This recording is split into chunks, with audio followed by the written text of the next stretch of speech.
দুর্নীতির তদন্তে নেমে ফের আক্রান্ত কেন্দ্রীয় এজেন্সি। এবার বিহারের নওয়াদায় সিবিআই এর ওপর হামলা। ইউজিসি নেট প্রশ্ন ফাঁসে অভিযানের সময় চড়াও 200 থেকে 300 জন। পুলিশের জালে 4 ইতিমধ্যেই এবং তুঙ্গে এই নিয়ে রাজনৈতিক চর্চা।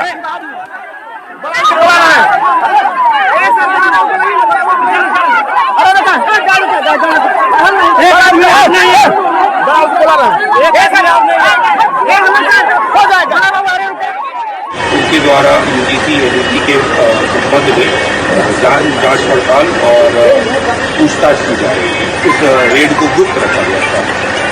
जब वो लोग रेड करके निकलने लगे थे तो उस समय कुछ पब्लिक ने वहाँ पर उनसे क्वेश्चन करना शुरू कर दिया था कि क्या आप कौन है, कहाँ से है। फिर उनके द्वारा जो है सूचना दी गई रजौली थाने को, मुझे भी सूचना प्राप्त हुई और फिर हम लोग सीबीआई की टीम को लेकर थाने पर आए और फिर वहाँ से अभियोजन कार्रवाई की। ইডি, সিবিআই, ইনকাম ট্যাক্স তাদেরকে নিজের স্বার্থে, দলের স্বার্থে অসৎ উদ্দেশ্যে ব্যবহার করা হয়েছে। এই করতে করতে একদিকে সিবিআই এর যেরকম মনোবল ভেঙে দেওয়া হয়েছে, আর উল্টো দিকে তাদের প্রতি মানুষের ভয় ভক্তি চলে গেছে।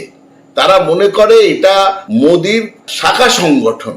তখন এই ঘটনা তো খুব আশ্চর্যের নয়। যারা এখন বিতর্কিত মন্তব্য করছেন, কিছুদিন পরে তারা বুঝতে পারবেন যে সিবিআই তদন্ত করতে পারে কি পারে না। এই দেশের মানুষের সিবিআই তদন্তের প্রতি আস্থা আছে। আর বিহারে যেটা হয়েছে সেটা আরজেডি জোট ধর্ম পালন করেছে। এখানে শঙ্করাঢ্যের বাড়িতে, শেখ শাহজাহানের বাড়িতে কেন্দ্রীয় তদন্তকারী সংস্থা আক্রান্ত হয়েছিল। পুলিশ উল্টে আক্রমণকারীদের প্রোটেকশন দিয়ে আক্রান্তদের বিরুদ্ধে মামলা দায়ের করবার প্রস্তুতি নিয়েছিল। তো পশ্চিমবঙ্গে এটা হয়েছে। পশ্চিমবঙ্গের তৃণমূল, ওখানে আরজেডির বিরুদ্ধে দুর্নীতির তদন্ত, সেখানেও তারা আক্রমণ করেছে। জোটের মধ্যে একটা সামঞ্জস্য গড়ে উঠে, এটা ভালো লক্ষণ।